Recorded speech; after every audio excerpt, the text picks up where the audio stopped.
So I'm going to do quick introductions for all our panelists, and then we'll get started.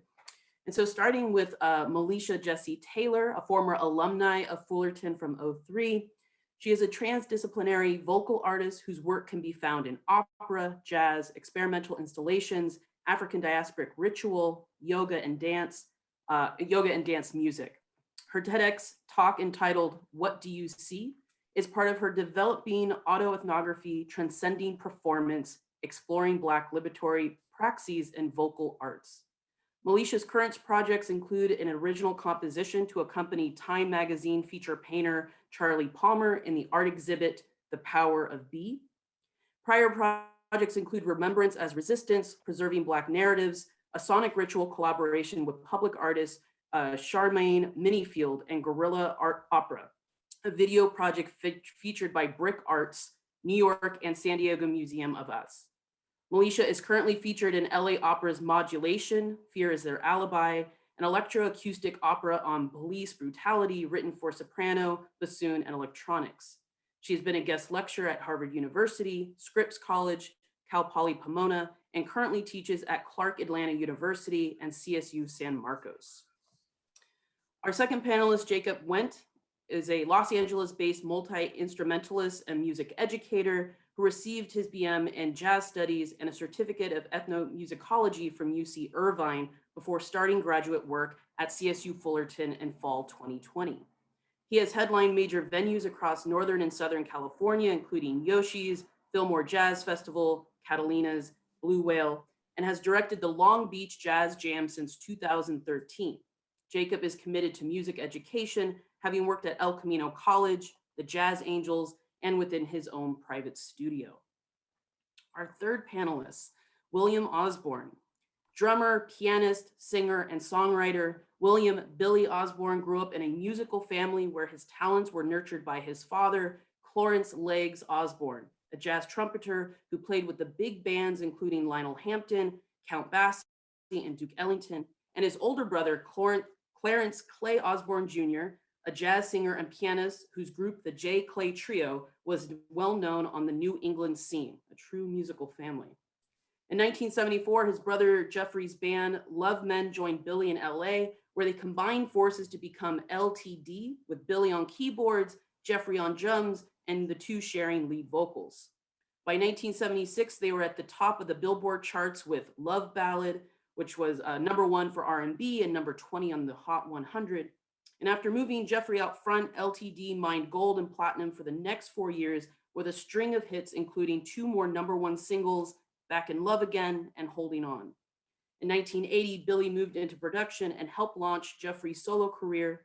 And in 1990, he signed with Ray Charles and became his right-hand man, writing, arranging, and producing The Genius until Ray's passing in 2004. And then last but not least, Wade F. Dean is a Eugene V. Coda Roybals Fellow, Mellon Epic Fellow, and PhD candidate in the Department of Musicology at the University of California, Los Angeles. As a scholar of Black studies and music history, his work elaborates the interplay between popular culture and Black vernacular music. Specifically, Dean explores music making's role in sounding out and provoking the life not yet, the constellation of socio-political formations and futures within Black life. So thank you for all our panelists for joining. Professor Graham, I assume we're starting with Melisha Taylor here. Yes. All right. Thank you so much, Professor Novoa, and all of you for being here tonight. Thank you, Professor Graham, for having me. I'm very excited to be back on campus virtually at Cal State Fullerton. It's been some years, so I appreciate this opportunity to speak with you today. I will be speaking on sonic resistance, and I'd like to first acknowledge some folks who have been instrumental in my liberation practice, because it is not easy to be a liberated artist. So I first want to give breath, water, and gratitude to my creator, my parents, my ancestors, my church home, which happens to be the historic Ebenezer Baptist Church, spiritual home of Martin Luther King Jr., and the current pastor is our Reverend Senator Raphael Warnock. I'd also like to acknowledge the urban bushwomen and some other faculty here at the AUC, Octavia Rahim, and others who are at Cal State San Marcos, Uzoma Miller, and my children. Of course, also the great poets and writers, Toni Morrison, Alice Walker, Lucille Clifton, and Howard Thurman. So let's first break down what it is. What is sonic? We know that it's sound, but what is it about sonic resistance that we can break down? Because sound and sound waves are not necessarily music. And because I'm coming to you as a musician, I want to open up the fact that sonic can also include anything that is audible to the human ear. So that is any sound, hip hop, banging on the floor, banging on drums. It doesn't have to be necessarily in the diatonic scale or on pitch when you do sonic resistance work. And I had fun looking up what the word resistance is. And resistance is a measure of opposition to current flow in an electrical circuit. So the actual word comes from electricity. And when you actually break down how resistance is measured, it's measured by ohm. And it's really interesting because when we all know, some of you may know, that ohm is what you do when you meditate in yoga. You sit in a position and you say om, and you conjure the frequency of the Earth's core at the time that you're saying om. You're also supposed to be activating your top chakra. That is also considered the ohm. So it's interesting when we think about resistance that we can actually connect it to electricity and the earliest iterations of what is sonic meditation, okay? And that resistance and that transcendent space of the ohm is how we can resist and break through power structures. Okay, so that's just something to keep in mind metaphorically. Also looking at what is cultural resistance. And cultural resistance is broadly used in the arts, also in literature, because we heard some beautiful poetry today. Other traditional practices, tradition, going back to roots, challenging or fighting against oppressive systems or power holders within the context of nonviolent action. So it could be sometimes that you're not necessarily, being violent. You can have a campaign or a movement. You can have all kinds of things that create cultural resistance. So breaking down even further, sonic resistance, if you go into JSTOR or any, database, when you're looking up the actual term sonic resistance, you'll get a lot of language around it. And one of the things I'd really like to lift up is this quote at the bottom that it talks about destabilizing the separation between the inside and the outside of the homeland. And in this conference, we're specifically talking about Black community and Black people. And Black people have home in Africa. We talked about citizenship and the idea of home and belonging. When you reference your roots back to Africa and bring yourself out of feeling that you are fragmented and splintered from Africa or not identified with Africa, it's really difficult to have a form of resistance. So resistance is really about pulling yourself back into the idea and the knowledge that you are rooted in Africa, that you are rooted in African tradition, that our Black music comes from Africa, okay? And the idea and tactic and practice of Black liberation is a community wellness practice. It is good for us as Black people to come together in acts of resistance through the arts. So one thing I also want to break down is liberatory praxis. That is a part of my autoethnography, which I'll mention towards the end. And liberatory praxis is the action and reflection of people upon their world in order to transform it. So liberation is a transformative work. And it takes place because we are looking at our role as victims of oppression. So we do have to own that idea. We do have to own that we are oppressed, that we have been historically dehumanized, but we also are working and resisting against dehumanization in liberatory praxis.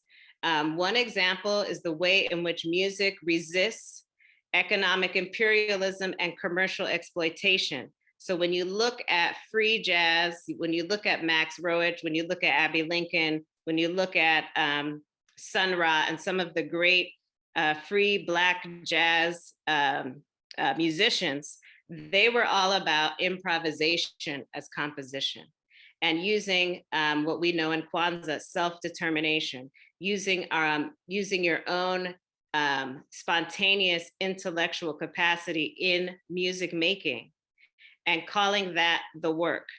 And so I'll show you some examples of that. One of the compositions that I had the pleasure of making this year was completely improvised, and I will talk about that again later. I do want to lift up Parenting for Liberation, which did happen earlier today. And I'm lifting this up because I am referenced in this book on this page here. And I talk about my role as a classically trained opera singer. So just so you are aware, that is my roots. My roots at Cal State Fullerton was in classical music. I was a part of the chorale. I sang with the Boston Pops Orchestra and a lot of the major orchestras in LA County. And I talk about my evolution into Black liberation and also how I incorporate it into my parenting. And capoeira is something that I do with my kids, and I wanted to lift that up to you today as well. Capoeira is an example of sonic resistance. If some of you may or may not know about it, it is a Brazilian-based martial art. And it is a ritual in martial art because you're not actually trying to destroy your opponent. You're more so in the ritual practice of conjuring your ancestors and your connection to Africa. And so you can see here in the middle, the instructor is teaching my children the Brazilian Portuguese, Angola e. And that chant is something that they chant during the practice while they play the berimbau and they play the tambourine. And they're chanting about Angola. They're chanting about their homeland, Angola, which is in Africa. And they realize that though they have been enslaved and taken from Africa, they can still return back to the knowledge that my parents are from Africa and I know who I am. I know where I came from, okay? So bouquet, the power of be, which Professor Natalie mentioned in my biography. The power of be is a project that I'm doing right now. We just released our first song. It's a 10-minute song. And it's inspired by the work of Charlie Palmer, who was in the Time magazine cover July 2020.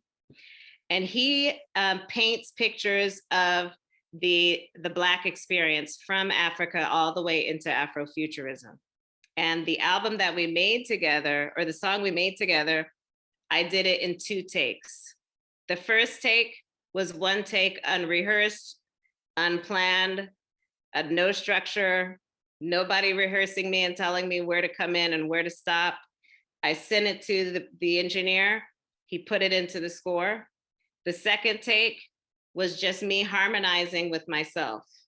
And that is a work that I would consider sonic resistance. Why I consider it sonic resistance is because I'm going against the conventional way of composing. Even though I'm still listed as a composer, I'm using improvisation as my means of documenting my music. And I also do African chanting and ritual at the beginning of the piece. And then I go into spirituals, and then I go into blues, ring shout, jazz, second line, and finally end with Afrofuturism. And I changed the styles of my voice all in one song for 10 minutes. Okay, that is also another act of resistance because although I'm a classically trained vocalist, I do not consider myself limited to the genre of classical music. I'm resisting the idea that Western practice of singing is the only way to sing, even though that is my training. And I'm also conjuring the voices of my ancestors through this work. So if you want to check that out, there is a link. It's actually the power of the sound, thesoundofbouquet.com is where you can find that music. Another example of sonic resistance that I've done in my work is guerrilla opera. These are some YouTube clips that I will not play for you today, but you can look these up. These were on exhibit at the San Diego Museum of Us and also at Brick Arts in New York. And basically you see me walking down the street doing spontaneous operatic performance. And I'm doing operatic performance in corner stores, barbershops, and laundromats in the historically Black city of Bed-Stuy, Brooklyn. So in this art piece, I am challenging the idea of place and what is appropriate place for opera. I'm challenging the idea of race. I'm singing in Italian, and I'm singing in a space where you would not normally see opera, or where folks of color, you may assume Black folks are not interested in opera. So all of those things are a part of sonic resistance. This next work I will play for you, and it is the piece that I did with Charmaine Minifield. She is a public art muralist and historian and activist based here in Atlanta, Georgia. And you'll see here, this is a 150-foot water tower that I'll be singing in. And the video will explain everything. I'm going to play it for you and let you follow the narrative.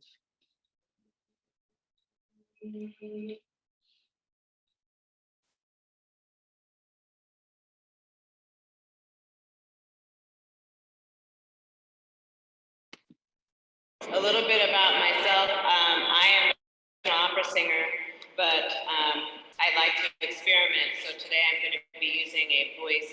I'm going to be using a loop station to create layers to my voice that will echo in this space. I feel that just singing by myself is not enough, so I want to create an acoustic for multiple voices to be heard. So you'll hear some text and you'll hear some harmonies and layers to my voice.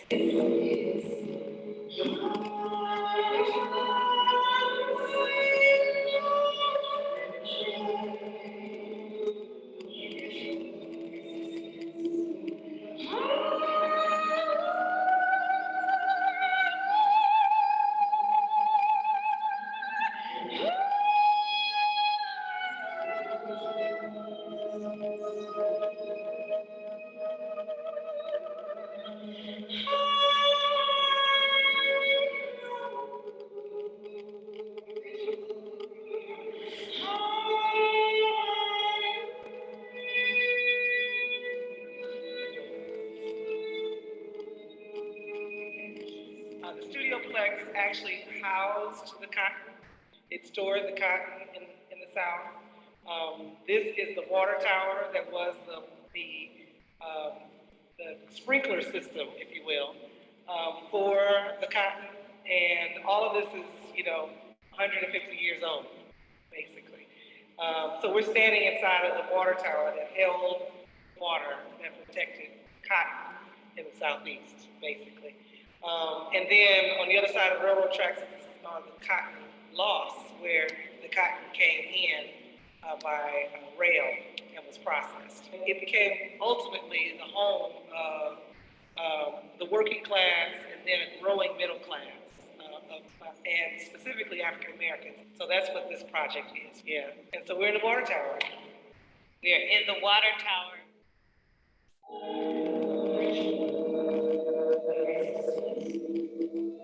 This work ties into my investigation in the sacred Black feminine,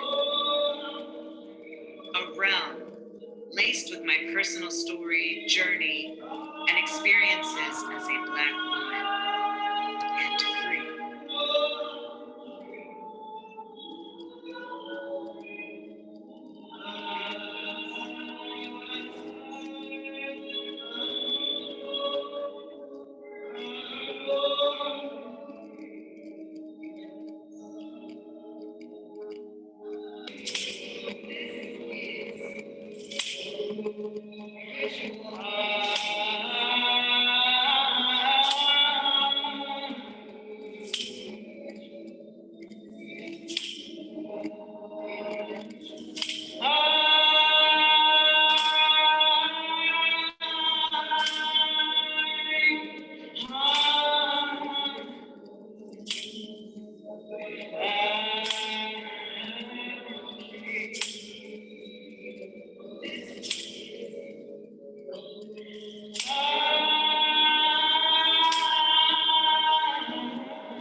Cause the angels,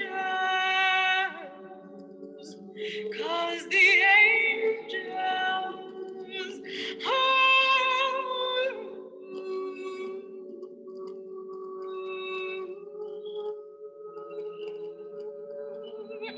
cause the angels in heaven, the angels.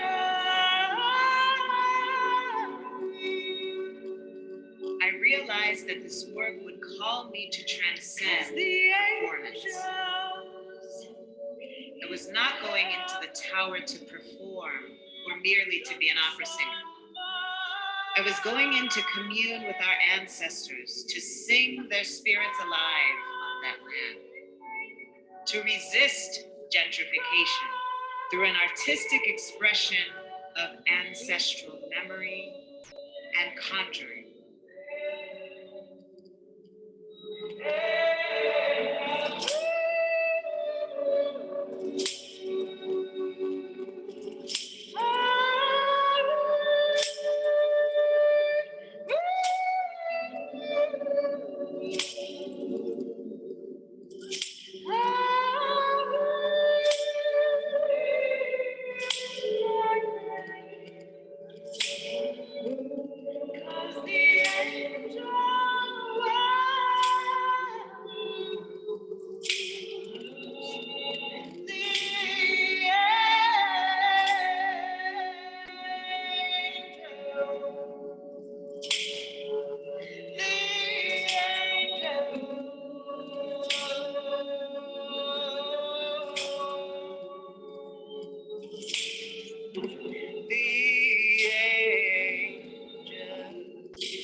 My soul ascended into the tall gateway leading to the sky and communed with Mami Wata, Yemoja, enslaved mothers unnamed, and church mothers in white.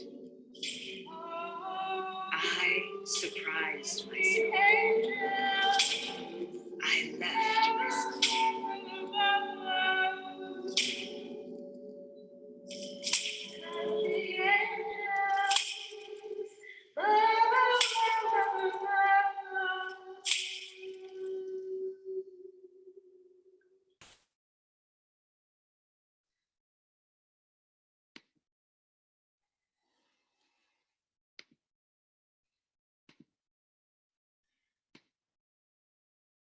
So Yes.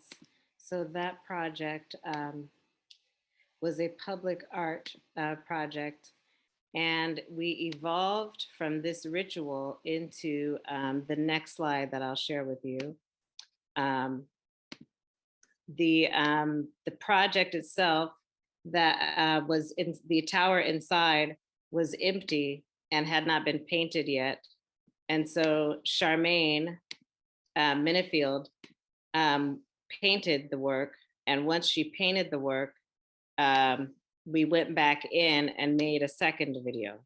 And so the second video includes dancers and a DJ and all kinds of other elements that are another example of sonic resistance as well.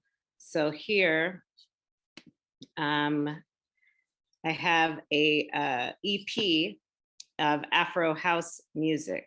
Some of you may know about house music. It is dance music, and it has an African based rhythm. So I will show you a little snippet of this video in the same space.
So that is the same water tower, but the piece expanded, and so we are looking at the sacred feminine, the Black sacred feminine, and we are also looking at gentrification. And so, what just to expand on the story of why we were in that place at all, is that the entire surrounding area is currently gentrified. It is surrounded by breweries, ice cream parlors, a bike trail, lofts, and creative businesses have all moved into that area. And all that's left with any history is this patch of grass and this water tower. And so you can ride your bike past the water tower, but you have no idea why it's there. And so the historic trust kept that land, and we activated the space with this sonic resistance public art piece to talk about what it means when we gentrify spaces and we take over spaces without really acknowledging the history and the legacy of that area. And that was actually the Martin Luther King district where we were. So yes, so you can see that project as well on YouTube. And I will move on to talk about, I will conclude about my autoethnography and a quote by one of my students who actually referenced Ray Charles in a paper assignment that I gave most recently regarding my autoethnography and my work. So as I said in the video, I'm exploring what it means to transcend performance as a Black singer and as a Black woman vocalist. And I'm using a transdisciplinary approach. So I work with visual artists, I work with movement artists, I do scores for dance, and experimental dance. And this is the forward and opening text about my autoethnography. And my closing remarks are in reference to Ray Charles. Sydney Turrentine Johnson is a vocal student of mine at Clark Atlanta University. And she says, quote, or she quotes Ray Charles here by saying, "I was born with music inside me. Music was one of my parts, like my ribs, my kidneys, my liver, my heart, like my blood. It was a force already within me when I arrived on the scene. It was a necessity for me like food or water. Black music is a part of our creation from God. It is a part of who we are. That is why it is so free-spirited. No textbook or melody can be written the same way as improvised performance." So with that, I thank you so much. And this is my bibliography. If you'd like to stay in touch with me, I'm at melisha@musesalon.org. Thank you.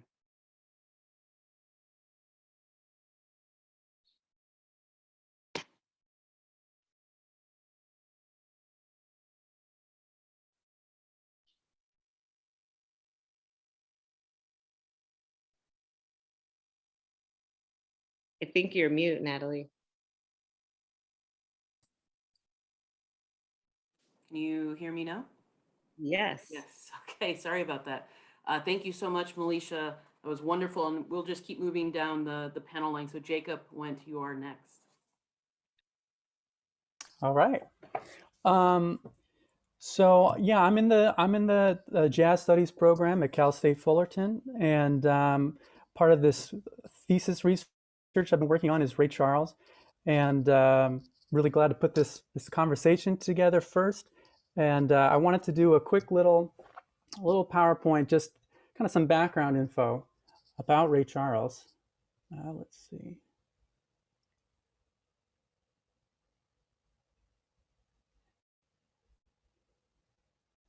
Okay.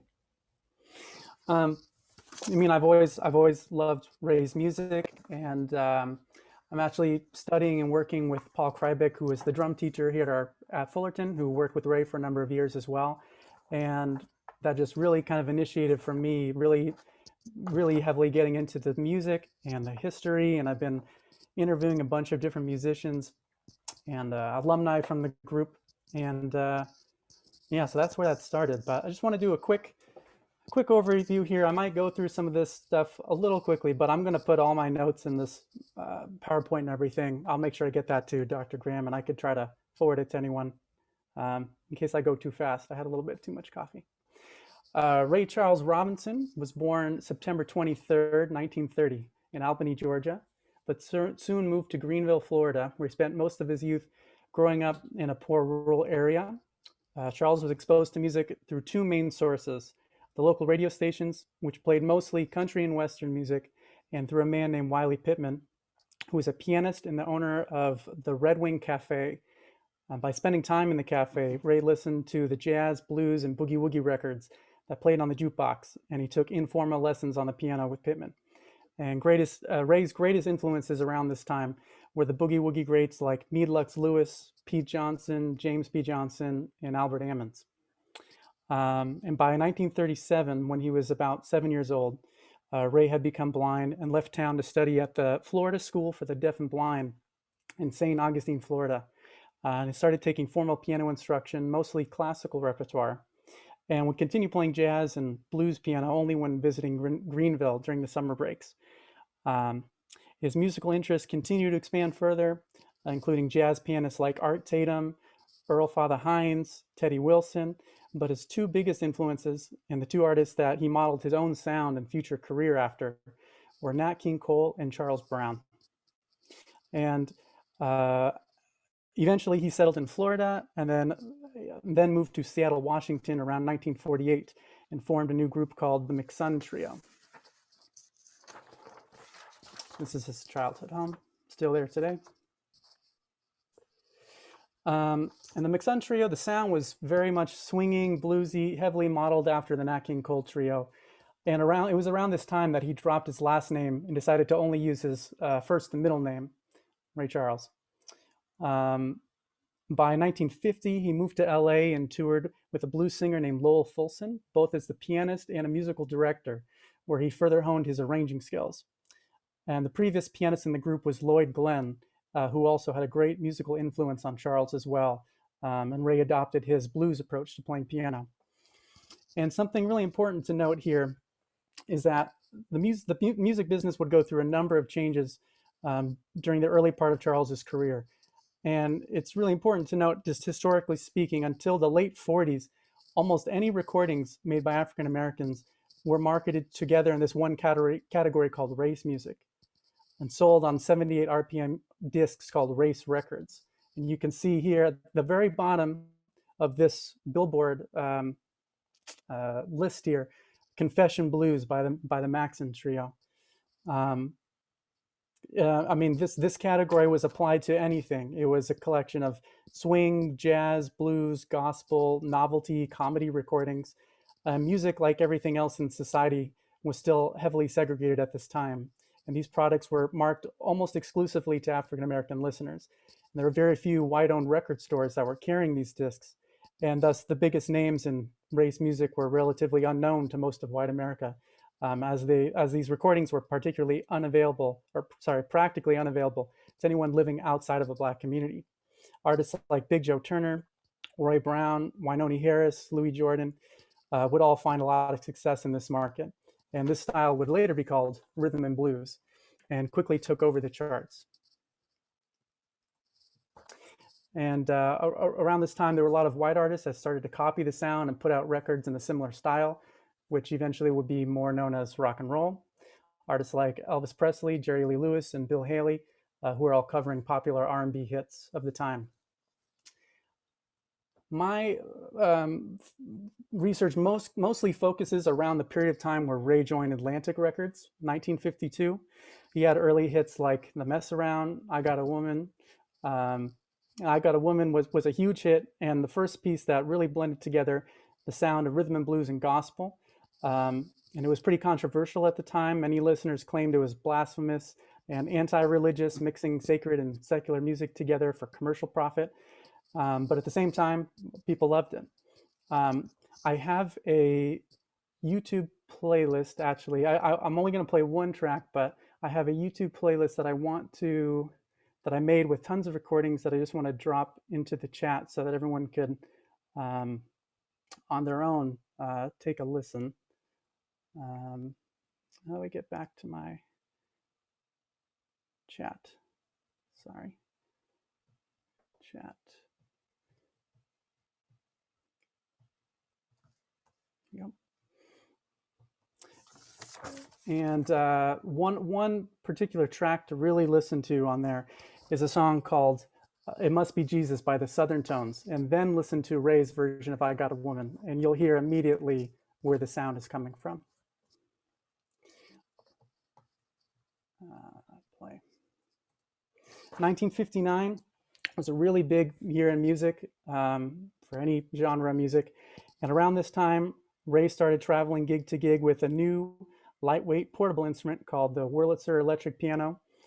It was a really new instrument. Nobody was mixing electronics, especially with jazz, but even other than electric guitar, no one had really done electric keyboards before. And he brought his model 120 Wurlitzer to Atlantic's New York City recording studio, February 8th, 1959, where he recorded, amongst some other songs, What I'd Say. And I just want to listen to the first minute or so of this because this track was playing in the waiting room, but I noticed that was the edited version. There's actually a lot more to it because they had to cut that song down for time. But I'm going to play a little bit of it here. Let me know everyone can still hear this sound okay? Yeah?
treat me wrong. Come and love you, daddy, all night long. All right now.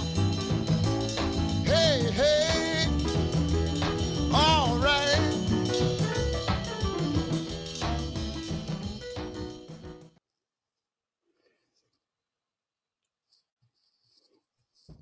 Yeah, I just wanted to play that quick minute there, just to really hear how, I mean, harmonically, you know, as a music student, I'm going to say it's a 12-bar blues in E, but really it's got a hybrid of musical styles and textures, including elements of Latin music, jazz, boogie woogie, stride, blues, R&B, gospel.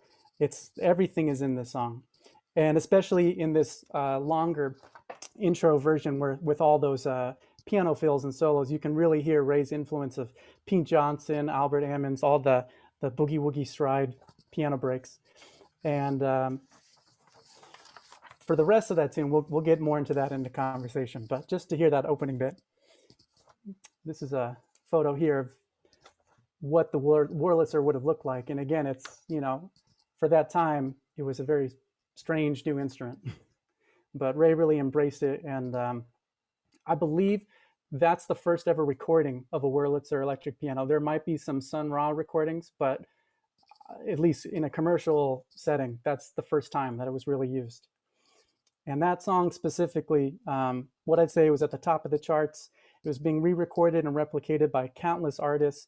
The brand of soul music that Ray Charles created really began to be absorbed into American popular music, canonized in a pop, rock, R&B setting.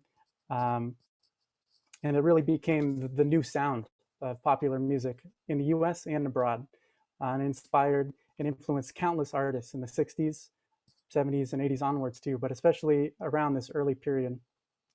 Two particular songs that, again, I put this on the YouTube playlist. I won't listen to them here, but two particular songs to really listen to. Watch Your Step by Bobby Parker and Some Other Guy by Richie Barrett. I mean, these are almost copies of the song, of what I'd say. And both of them were really influential for the Beatles. Paul McCartney, John Lennon and Paul McCartney both mentioned these songs specifically. And Paul even went on to say he was inducting Ringo into the Rock and Roll Hall of Fame in 1988.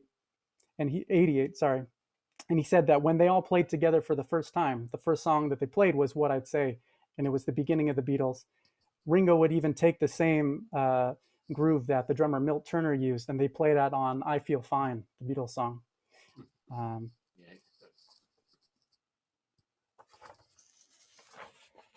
So around this time, end of 1959, Ray left Atlantic to join ABC Paramount, and he was offered in this incredible deal, a huge advance salary, large amount of music royalties, the ability to own his own master recordings.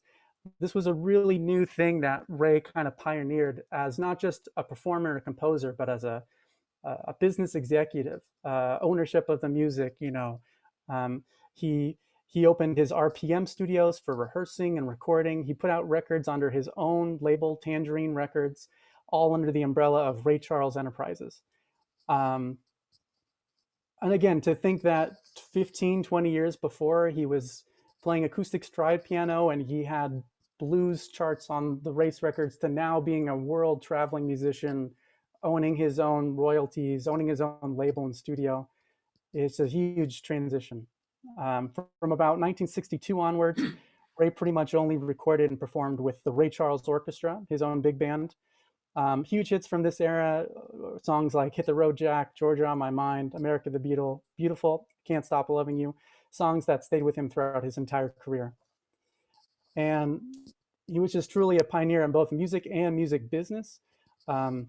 His own touring bands, everyone in matching clothes, tuxedos, his own wardrobes, personal buses, personal planes, owns his own management, playing giant stadiums and arena concerts, appearing in films. He was in the Blues Brothers. He was part of Quincy Jones' We Are the World video. So it's, you know, what he achieved. I'll save that for the panel discussion. But yeah, this is my little presentation there. So I would like to open the floor now and invite some friends here, Billy Osborne, Peter Turry, and Wade Dean. feel like I've been saying a lot. Let me just take a step back and welcome you all here. Thanks for being here. And just to start off, actually, I don't know if that was mentioned before. Peter, you played with Ray. You joined in March of '78. You stayed until '82. You were a bit off and on between '82 to '84, and then again from '91 to 2004. So almost 20 years playing drums with Ray, which I believe is the longest tenure award for a drummer. That's true. So again, Billy, from 1990 to 2004, about 14 years working personally with Ray in the studio, writing songs, recording with him, and as you say, getting lessons. Every day. Every day. I want to say that I'm overwhelmed by Melisha Taylor. My goodness gracious, young lady, you're rocking. I'm sorry, go ahead. Thank you. And Wade, who was at UCLA, doing a soul music focus for musicology for his PhD study. So I don't know, maybe I would like to maybe kind of open this up in a broad way and just in your, in the research you've been doing, where does Ray fit in the timeline of singers, soul music and soul singers, everything else that came after it? I mean, how do you place him in the timeline? That's a really hard question. Because, you know, when you think of the music as it's not only being performed and also like consumed, let's say, not even exclusively by an audience, but by the very people who are performing that music, it's coming out in these very complex ways, right? These very granular ways. And what I mean by that is when I try to place Ray, I'm not placing him exclusively at once with a certain song performed at a certain time, at a certain period. I mean, I could, right? You know, I could always talk about what Hallelujah, I Love Her Soul was doing. I could always talk about what I say was doing. I could talk about what America the Beautiful is doing in addition to was doing, right? Let's take the latter, that particular tune, right? And the grand scheme of what has happened today, right? And place that in a conversation with not only when he initially recorded it, but every time he sang that song, right? Was it a critique, or was he daring us to imagine a life not yet that, and this is the clutch part, that he could see, that we may not have had the courage to even look, to even gaze at. You feel what I'm saying? Because what is he talking about when he says America the Beautiful? Is he talking about Greenville? I'm sorry, he calls it Greensville, right? Like, you know, this like at this period, like deep in a depression. And I don't know, let me place what Greensville is. It is south of Albany, Georgia. I would dare not call it North Florida, right? It's just one area, right? It just happened to have state lines arbitrarily separating it. But Ray says he was poor, you know, poor without the R, po. Ray had a mama named Aretha. He had a mama named Mary. That was his daddy's first wife, who he did not divorce. That didn't mean nothing in that community, though. He had two women who raised him. He had a piano that he would go and play. He had a jukebox that he would listen to. All that was in that same corner store that this old man owned, right? And his wife, that they also adopted him, right?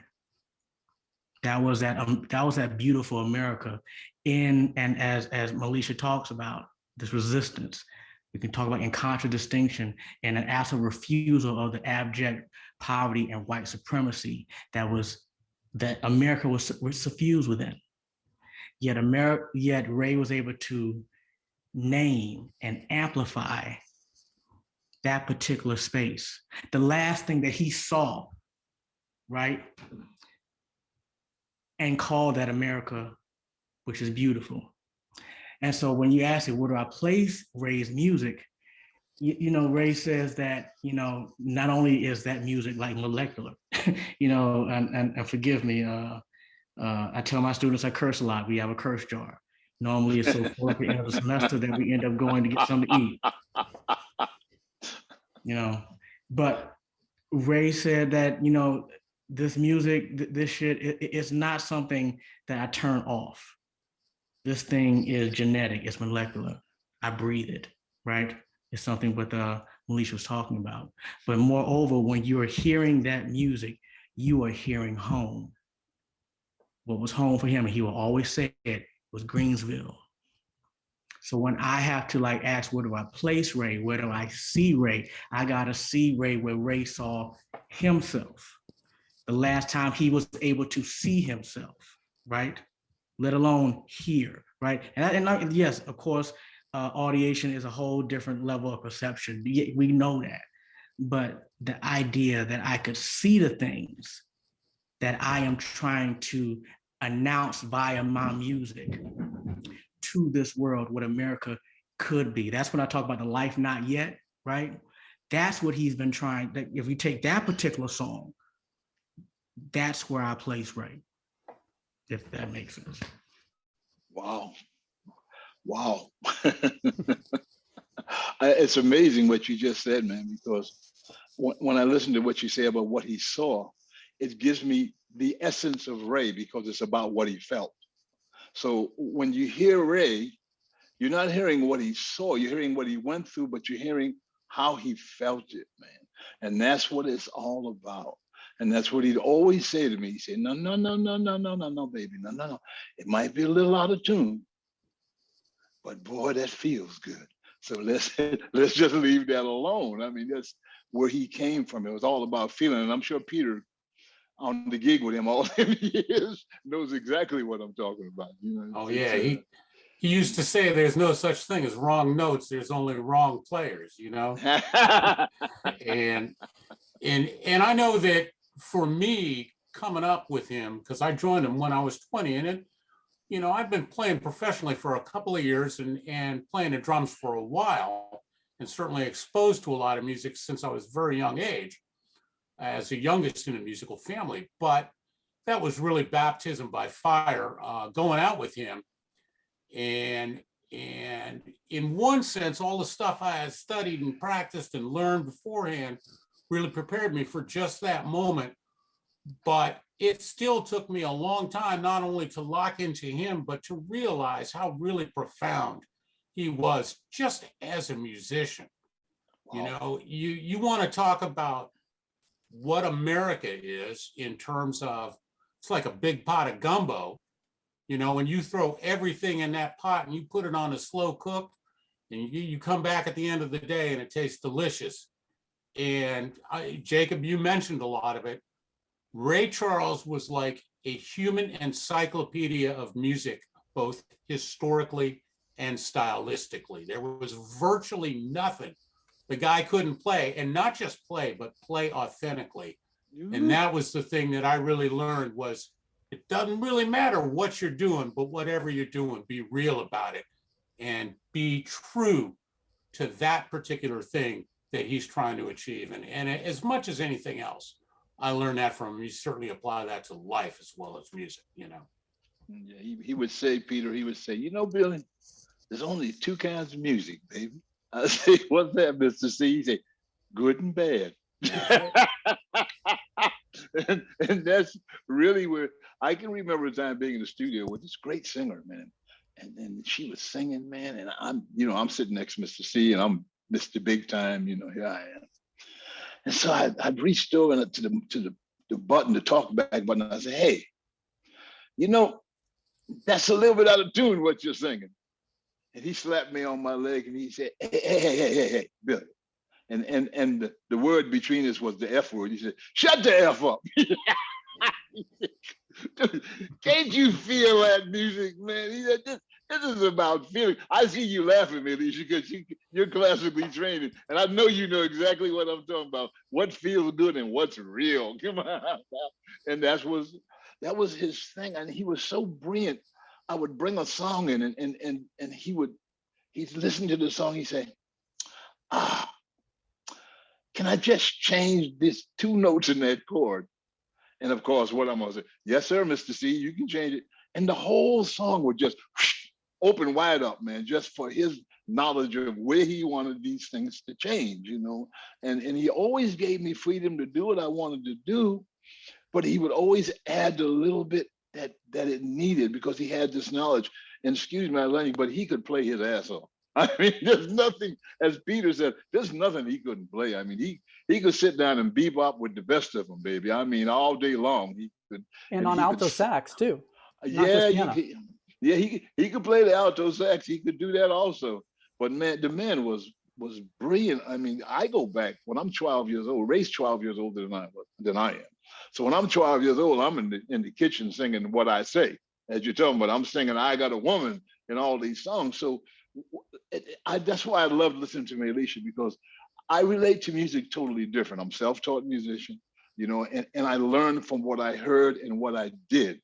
You know what I'm saying? And so Ray's thing for me was just, I never understood the thing about the church and how, because I always felt like, well, all of it came from the fields. So what are we talking about here? You know, he just was, his whole thing was feeling, and the knowledge of what he had and putting that into that context of music was something that I've never seen anybody else do. That he could do so many different things, that he could bring country music back, just being Ray Charles and singing them songs, that he could interpret them songs, that he could make you cry. You know, I wrote a song for him called Mother, and man, I watched him sit there and sing this song. He was crying tears, man, because this meant something to him. We're talking about his mother, man, and he cried through this song. So with me, Ray, when you say Ray, it's all about feeling.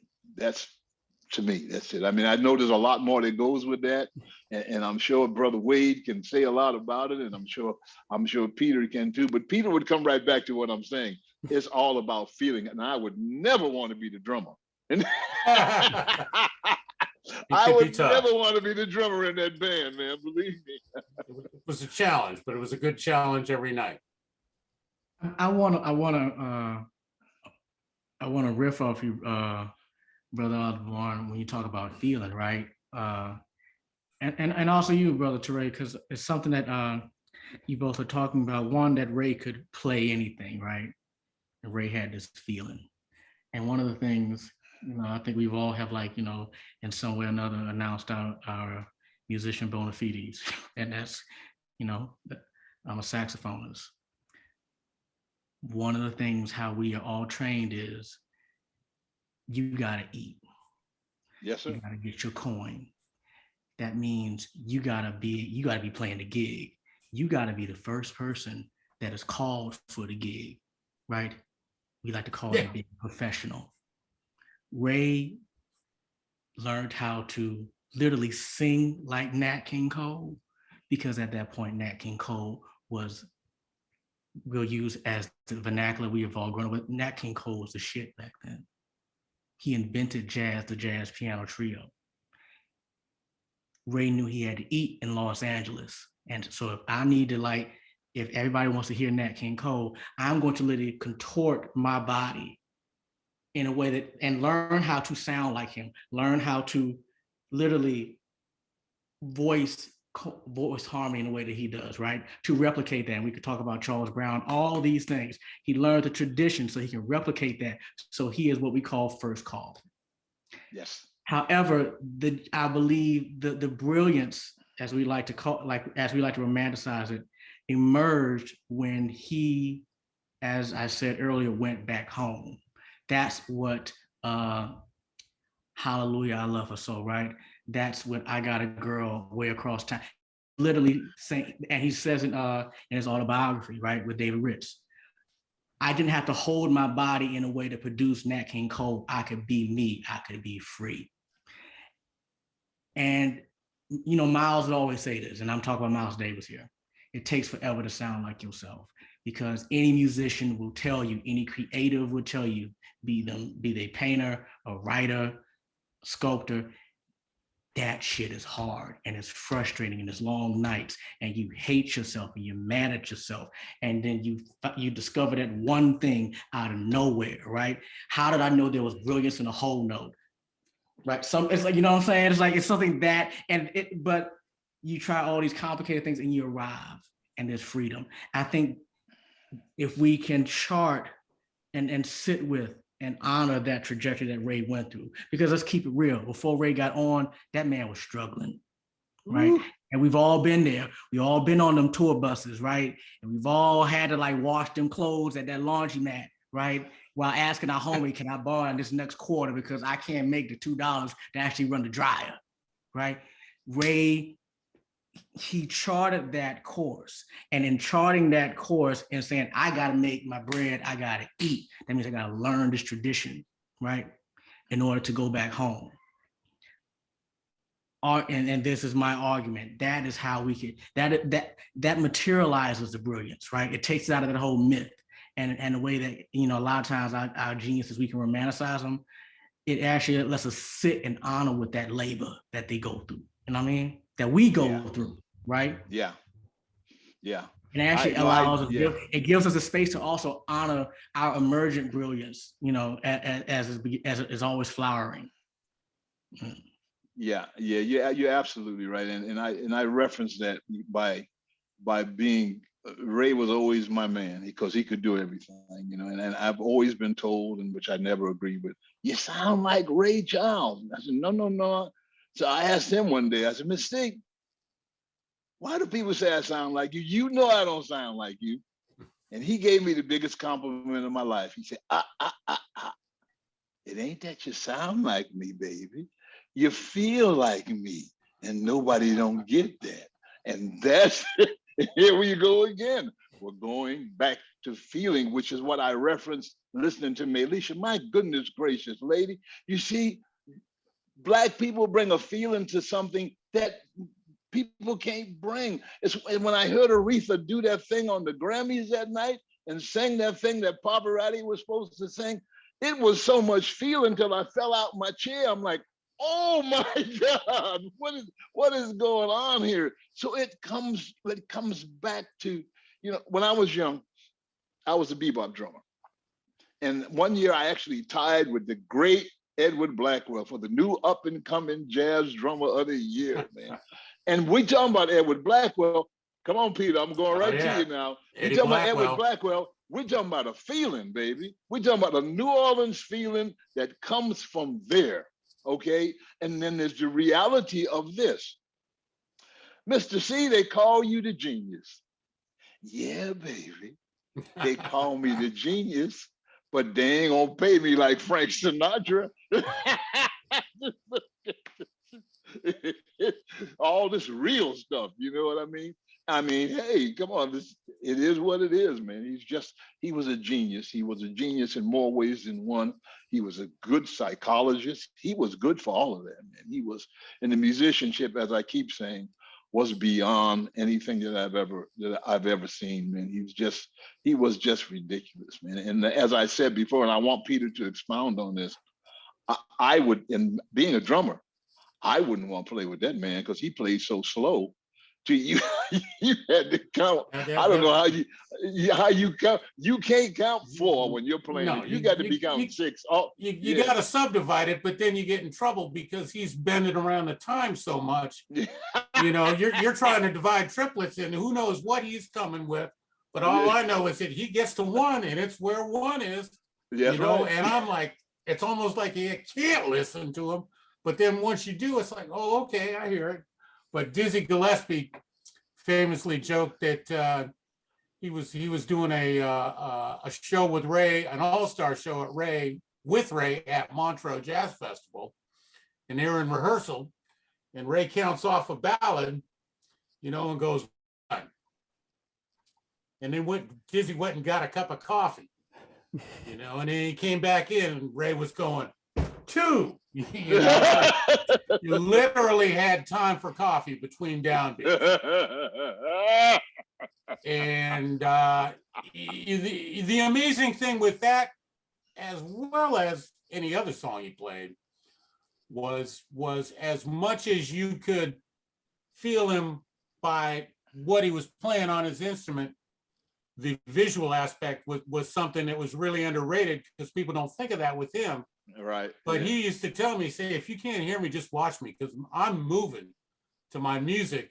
And if you look at that left foot, well, that's always going to be right there for you, son, you know. Just watch my feet, you know. Yeah, that depends how he felt that night. Yeah, that's true too. But hey, when you play Georgia every night, you know, I probably played it 3,000 times with him, and I never heard him play it the same way twice because you don't feel the same every night. Why should you play it the same every night or sing it the same? Listen, I applaud anybody. It was always a treat. Anybody that played drums with Ray Charles, I applaud, baby, because I'm telling you, that had to be quite an experience every night. Yep, he was demanding, but you know, that's one of the other things I really appreciated about him was he was the best band leader that I ever worked with for explaining exactly what he wanted. A lot of other musicians, a lot of other drummers would always, they'd get upset when he would tell them what to do, but it's like, okay, get past that. He actually could tell you how to do what he wanted you to do. Then once he knew that you knew that and you gave him the stuff each night and each song that he really needed, he was happy for you to, you know, take your little space here or there, wherever it was. And once he got comfortable with me, he wanted me to put my own flavor on it, you know? He had I was cool with that. He'd tell you in a minute, you know, well, you didn't know because I didn't tell you before, baby. But I done told you now. Yeah. So don't come back here with that again because I done told you. So when you come back, you're going to get a big, God, I ain't going to say the rest. Yeah. What are you doing? You know, say, hey, man, quite an experience, just quite an experience for all the years. I think I was 14, 15 years down here with him in the studio, at least 3 or 4 days a week. Because, you know, y'all be on the road, he'd come back home. You know, he'd come back home and we'd be in the studio just hashing still our stuff out and music and stuff like that. And like I say, like I told Peter and I think I told Wade and it was lessons every day. There's no doubt about it. You're gonna learn something being around that man 3 or 4 weeks, 3 or 4 days a week. You're gonna learn something about music, what it's about, what he went through to get to where he got. And he would explain. I was listening to, I think, one of the old blues cats, and you know, the cats that don't have no form with the music, you know, they just make the change. You know what I'm talking about, Wade? They just make the change where they get ready.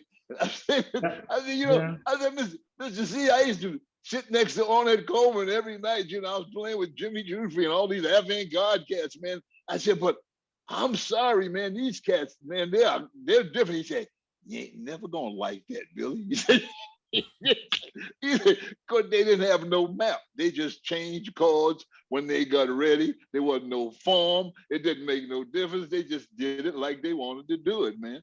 But he knew about that too. He knew about all of that music, and he could explain it to you and give you what you needed. And people didn't know, you know, what was that record? The Things That I Used to Do by, was it Guitar Slim? Was that who it was? He arranged that thing, man. I mean, that was a very famous record. He arranged that record, man. He was a great arranger. He could arrange the music, man. He could do all this stuff. He was just, as they called him, a genius and quite a man to be around. You know, I miss him. To today, I miss Mr. C. Ain't no doubt about it, you know. Believe me, I do too. I think he could sit there and just dictate to you an entire score. He would have someone write it down for him. He would say, I want measure 1, this, measure 2, and he would just read out the whole thing just by thinking about it. Oh yeah, he could see a whole chart in his head. In a big band, traditional big band, you have 17 people, say, you know, and the trumpets are in one key, the trombones are in a different, saxophones are in 2 or 3 different keys within that 5-piece section. And then the rhythm section, of course, is in concert. And he'd say, don't say concert, I hate concert. And he would transpose every instrument on the fly. Somebody'd bring a new chart in and he'd say, I like it, except I want to change this and this. and he'd start telling guys what to do. On bar 43 on the end of 4, okay, I want you to play E flat instead of an E natural. And then he'd go through the whole section and change the chord, and he'd do that for all 3 sections and the rhythm section, and do it on the fly. And he heard that way. He could hear that big. Yeah, and he knew it. There's a video of him and I on YouTube, kind of in the studio in that time. I said, "Hey, Mr. C, would you do me a favor and sing G Baby?" And I got to for you, just sing G Baby for me. I just want to take it. And when I got it home and I listened to it, and I listened to the record, he played the whole damn arrangement on the piano, the whole thing, the way the orchestration was. It was right there on the piano, man. So he knew what was going on, and he would call your ass out if you was in that band too. Trumpet player, he didn't care who, he'd call you out. He'd hear it and say, on stage. On stage, oh yeah, come on. A different time. I'm talking too much. Come on, somebody else get some stuff in there, please. Well, just to say that I put that the video you mentioned, I put a couple on the playlist, a couple of videos with Peter and Billy and Ray together. It's all on that playlist for people to take a look at. So how are we? I don't know how we're doing on time right now. Are we stepping into Q&A land yet, or? Yeah, I believe we've come close to the end here. If people did have questions, they could put them in the chat or in the Q&A spot. I think mostly people are just riveted hearing all this kind of behind the scenes knowledge of the genius. So this has been fantastic. Oh, I'm having a ball, man. I'm just just sitting there running my mouth. I'm having a ball. I'm in awe of the people on the panel. I mean, of course, I've known Peter for a long time, and I've always been in awe of him just being able to do the damn gig. I just met Wade, and I'm very impressed with Wade, and Jacob and I have been talking for a while. But Maylisha, my goodness gracious, girl, come on. Indeed. I mean, you are all of that and a bag of chips. I want to tell you, come on. You just bring it all of, oh man, come on. You are what Ray Charles is to me. You bring all of it together in a soulful manner, man. And that's wow. I'm in awe of you. I really am. God bless you. Well, I'm humbled that you would compare me to the genius of Ray Charles. I mean, wow. Thank you. And you too, Mr. Osborne. Oh, thank you, love. Thank you. Yeah. Here. Brilliance. And Mr. Dean, with all your depth and poetic depth, what words do you have? What words? You guys are all amazing. So I've just been taking it in. Well, I hear you. Are you talking, Brother Wade? Because I can't hear you. I was about to, but then please. Me and Maylisha are kind of I think we are in a similar we're in a similar time zone. I'm here in Athens, Georgia. Right. Oh, you're in Athens. Right. And so and being that I've been dissertating all day, I'm trying to make sure my brain doesn't all just fall out of my skull. But I don't know. It's and also with everything that's happened today too, oh my God, there's been a whole whoa. Yes. You know what I mean? And I don't think we can detether what has happened today and what happened a year prior to Ray's music, because Ray's music emerged in a very similar period, even though he never commented. His songs never commented directly at it. It is in an of it. Oh, yes, right? he did. Yeah, he sang, and the world is in an uproar. Well, the danger zone is everywhere. Well, and I will concede that. I guess what I was saying is that, we talk about this music soul, right? That's supposed to be like this hybridized genre of secular and sacred, gospel and R&B. And how it made its way through the 60s to all the way to the early 70s, right? Through Black Power and the like. But I don't think we can take Ray out of that particular genre, right? Like I said, I Got a Woman, Way Over Town, everything he was doing kind of set the stage for that, even though he wasn't trying to do that. You know what I mean? I don't, if I, as I'm recalling, how Ray would talk about how he would compose a song, right? He was always thinking thematically. And then also because of those broad themes, he could direct it at a moment, as you rightly pointed out, Brother Osborne. But one of the things that soul is doing then, I think that it's still doing now.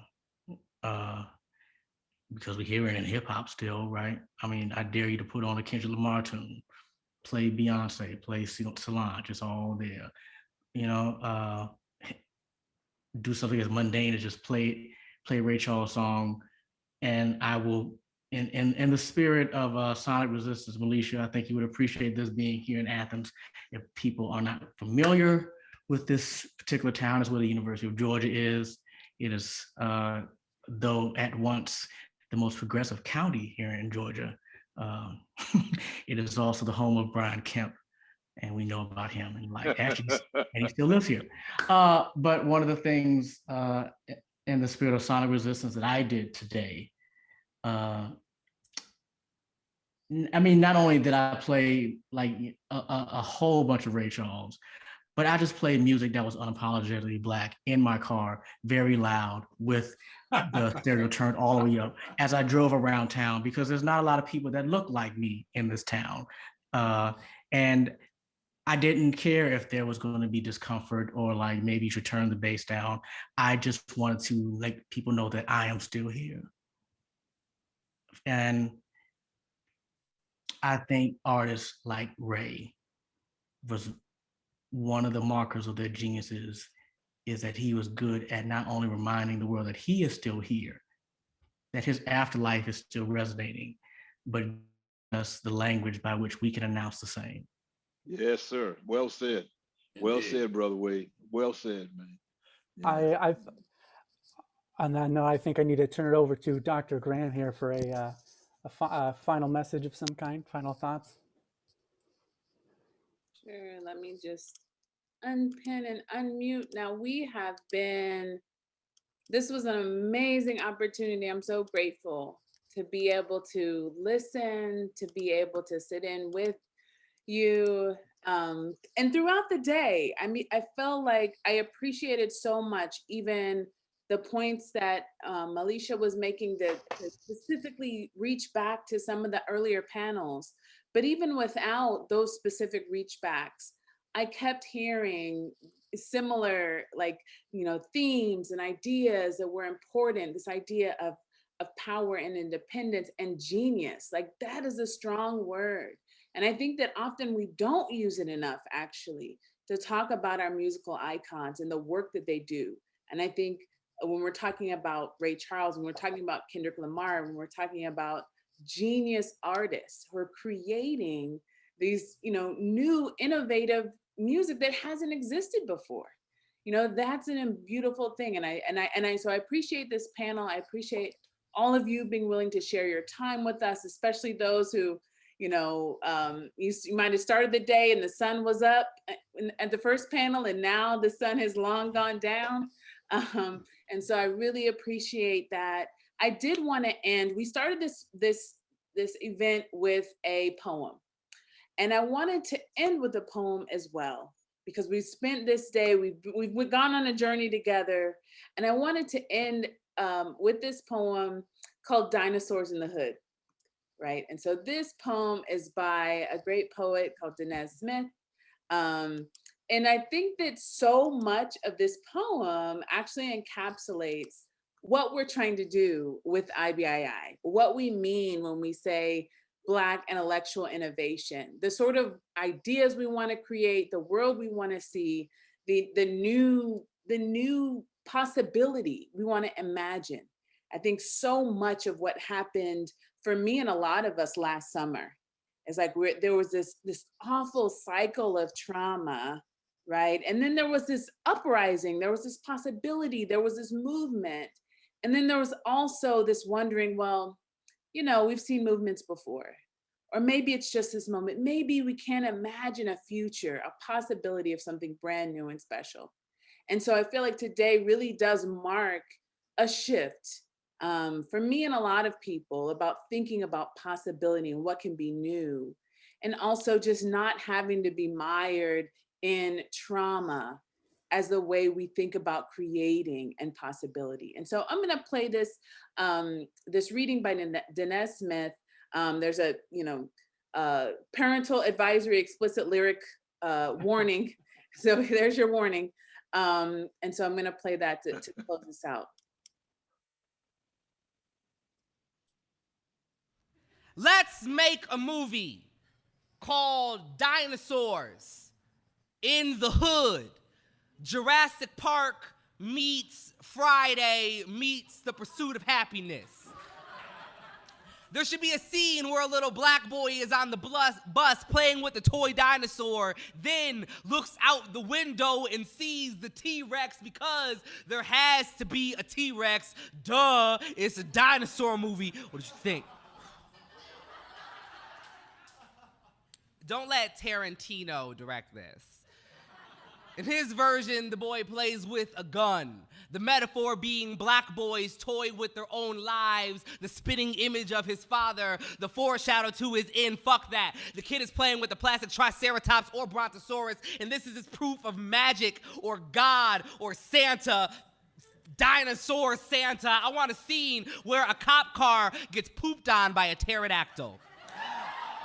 I want a scene where a corner store turns into a battleground, but please don't let the Wayans brothers in this movie. I don't want any racist shit about Asian people or overused pan-Latino stereotypes. This is a movie about a neighborhood of royal folks, the children of slaves and immigrants and addicts and exiles, saving their town from real-ass dinosaurs. I don't want some cheesy yet progressive, sexy Hmong hot dude hero with a funny yet strong black girl buddy cop film. This is not a vehicle for Will Smith and Sofia Vergara. I want grandmas on the front porch taking out raptors with the guns they hid in the walls and under mattresses. I want Cecily Tyson to make a speech, maybe two. I want some of those little spitty, screamy dinosaur things that go, ha! I want Viola Davis to save the town in the last scene with a black fist afro pick through the last dinosaur's long scale neck, and this can't be a black movie.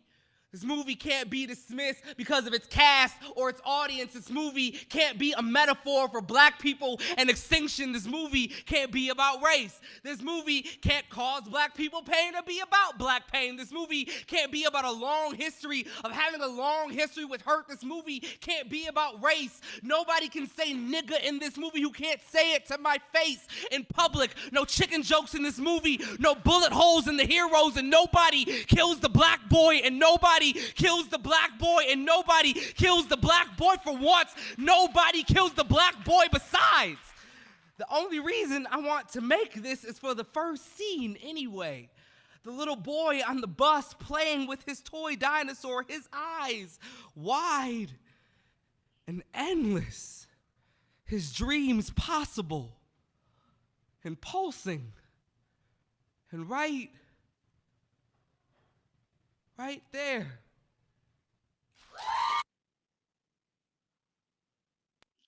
That's what I had once. Yeah. And imagination and black love and black power and saying the word black. We do say the word black. We say people of color too, but we say black, and we're not afraid of that. So I just appreciate, again, this panel in particular. I'm so grateful that this is our cornerstone final panel of the day. I feel like it touched on so much of what we believe in and what we're trying to do. We do center art, we center community, and we center intellectual innovation. And so thank you so much for everyone here. I really appreciate it. Please do check us out on social media. I'll put our link here. We'll be following up. Oh, that's not to the right place. Hold on one second. For panelists and attendees, SCIBII. So please check us out if you haven't yet. we'll be continuing with highlights for the next week or two of the panel, and maybe some interaction with some of the links that people have shared and talked about. And Jacob, if you want to email me that, I'll also kind of put links to that for folks that they can access that as well. So again, thank you so much. We appreciate you, and good night. Please take care, everybody. Thank you. Thank you. Honored to be part. See you again. Our pleasure.